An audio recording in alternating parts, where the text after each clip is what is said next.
Welcome to City Talk, where we talk to all sorts of city employees and all sorts of different occupations to try to find out what these people do for your hard-earned taxpayers' money. And here's one of the hardest working people in the police department. Officer Darrick Payton joins us on Zoom City Talk. Officer Payton, welcome to the program. Thank you. Thank you for the invite. Happy to be here. Glad to have you here. So tell us what you do for the city of Pittsburgh. What kind of police work are you involved in?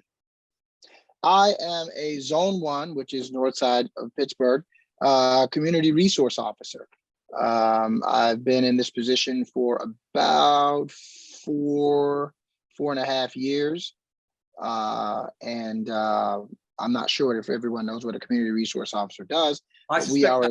Tell us, yeah, that'd be great. Right.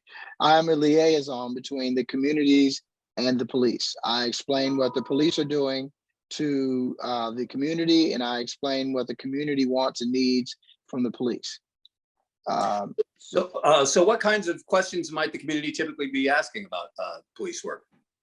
Generally, when things go wrong in their neighborhoods, they want to know what's being done about it. They want to know who's doing what information can be shared.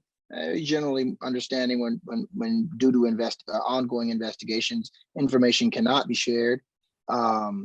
Making them understand what events are coming up that may be beneficial for them.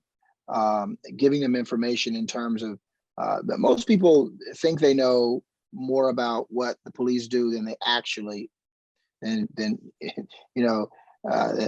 actually happens. So I think people have an assumption about police work based on the myriad of television programs that they've seen, and they think that's how it actually works. I mean, you'd be amazed how many people think that we can send something to the crime lab and get it back this afternoon.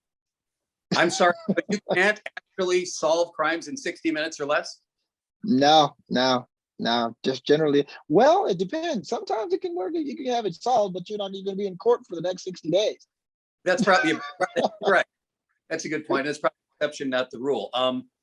Interesting. Is that a little bit frustrating for you that you have to try to teach people the difference between real life and what happens on television?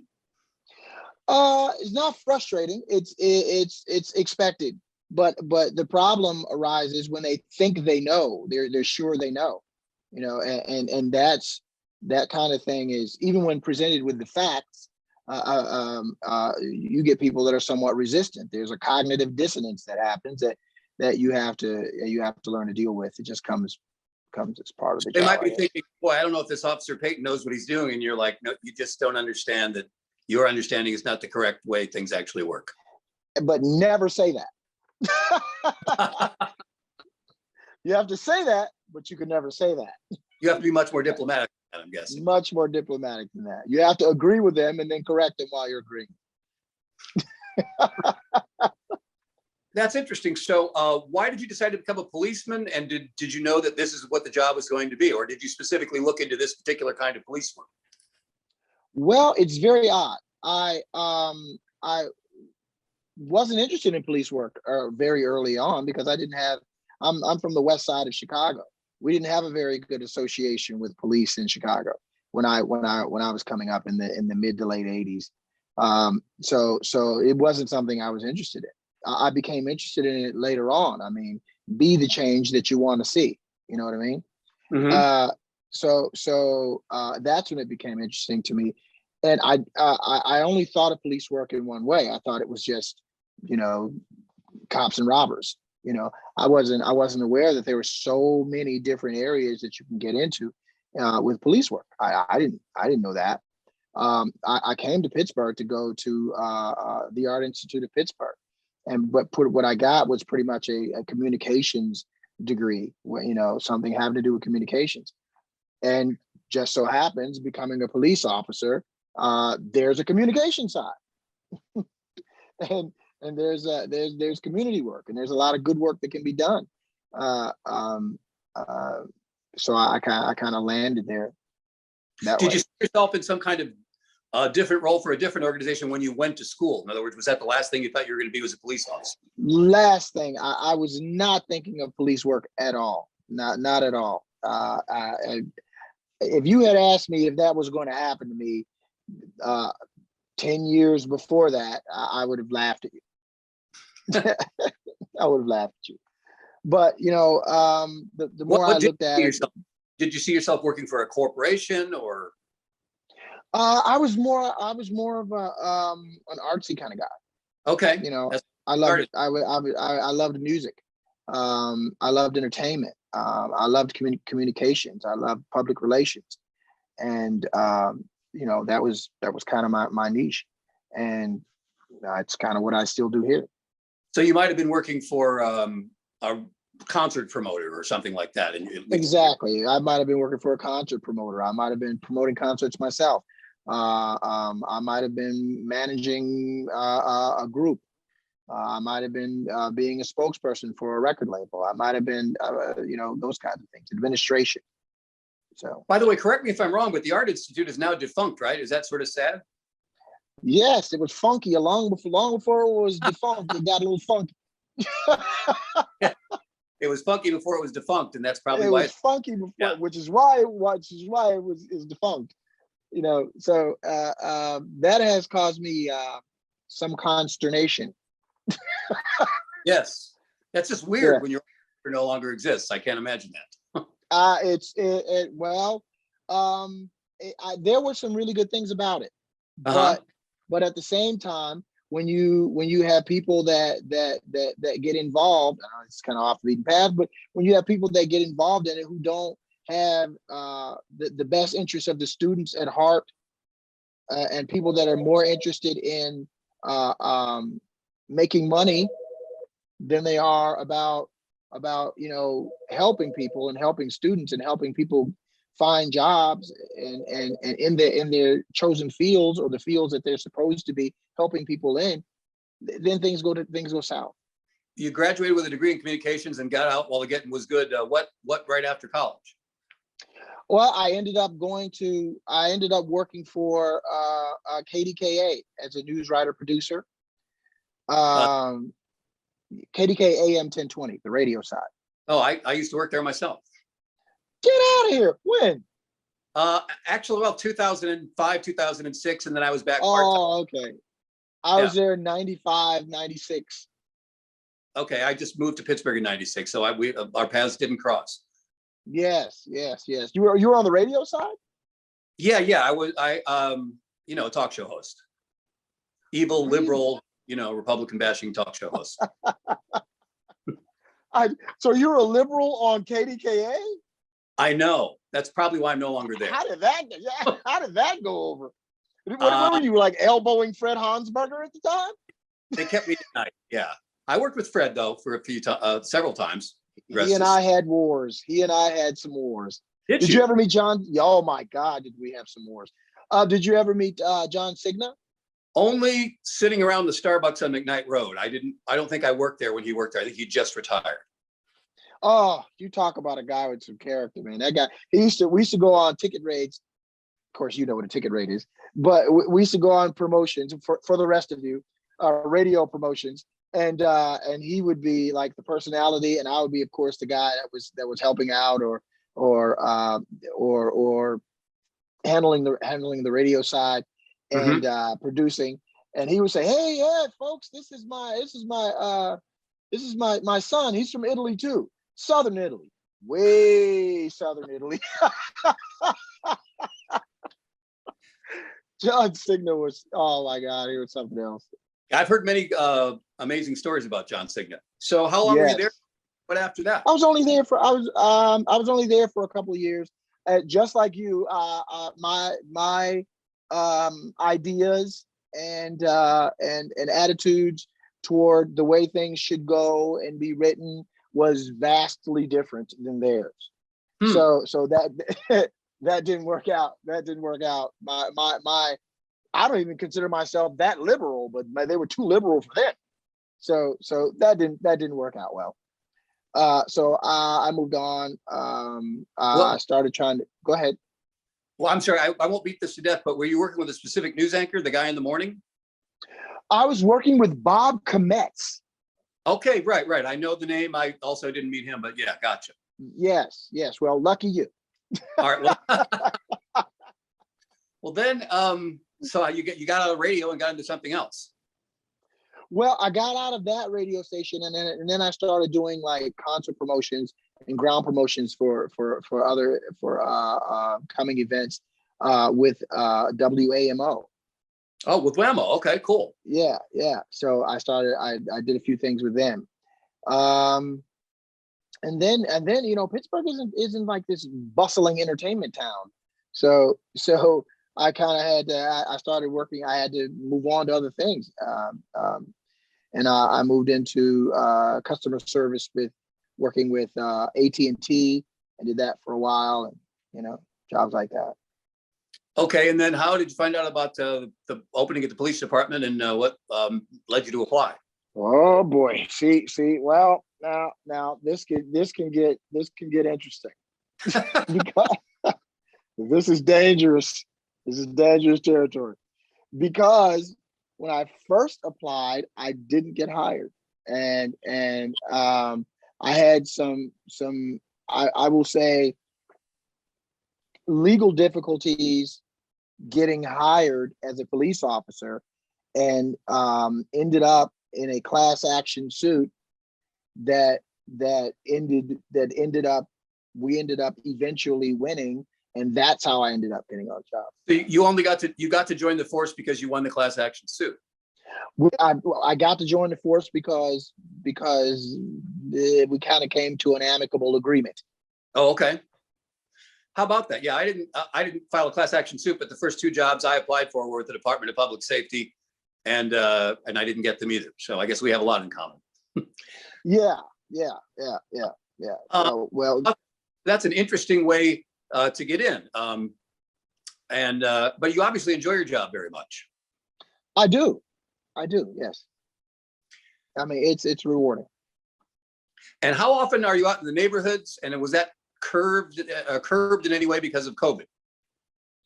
Oh boy, yeah, especially with the community resource areas. I mean, we were normally going to schools, visiting children, taking them to visiting the after school programs because one of the big problems with the communities is that they only see police officers when something goes wrong, right? So we were trying to, of course, make efforts to make sure that there were positive interactions with children and with people in the community that had nothing to do with only showing up when horrible things have happened. Because mentally, that's the association you begin to have, whether you would like to or not. That's the association you begin to have. Cop, bad, because I only see cops when things are bad, right? So you have to change that narrative. You have to change that mindset. So we would go to schools. We would do after school programs. We had golfing things that we did with the kids, play chess with the kids. There were so many things that we were involved in that were cut short by COVID. And we're still trying to get some things back up and going, but it's slow going in terms of getting it back at the level that it was. Do you feel like you changed some minds in terms of letting people know that police officers are the good guys, hopefully? Yes, but it's not here's the problem. The problem is that people want immediate results. People want to put a quarter in the machine and hear the music. Do you understand? And Yeah, it doesn't work like that. Yeah, it's an investment. Sometimes my job is drowning horses. I say that to people sometimes and ask me what that means. And drowning horses, by that I mean, you lead a horse to a water, but you can't make him drink, right? But many times I'm grabbing the horse by the collar and dragging its head into the water, into the point where it drowns, because I'm trying to get it to see a different thing, to look at a different way, to drink.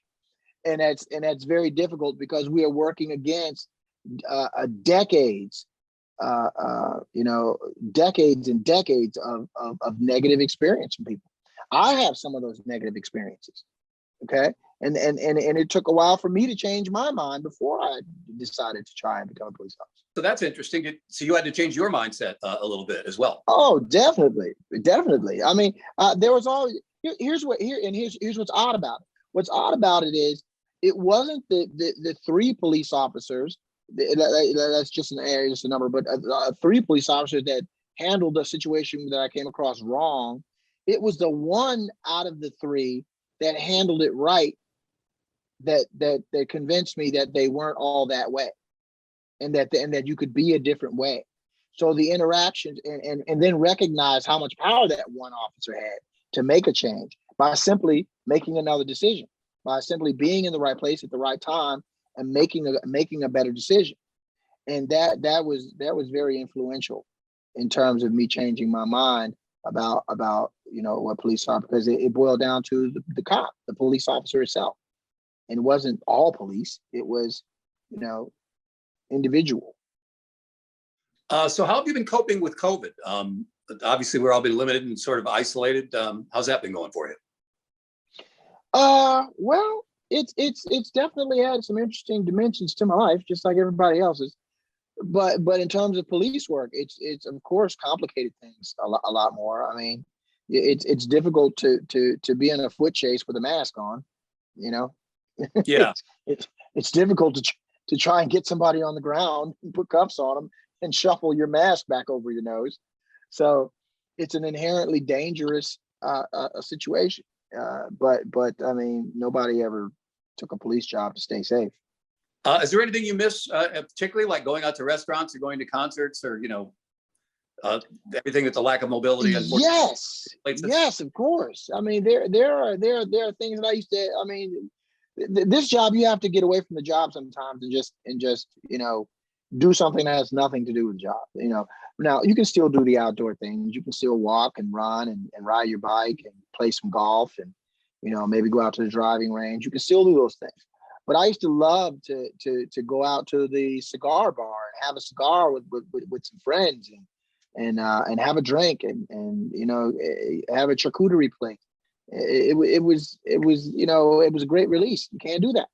It's just so yeah. I mean, and I think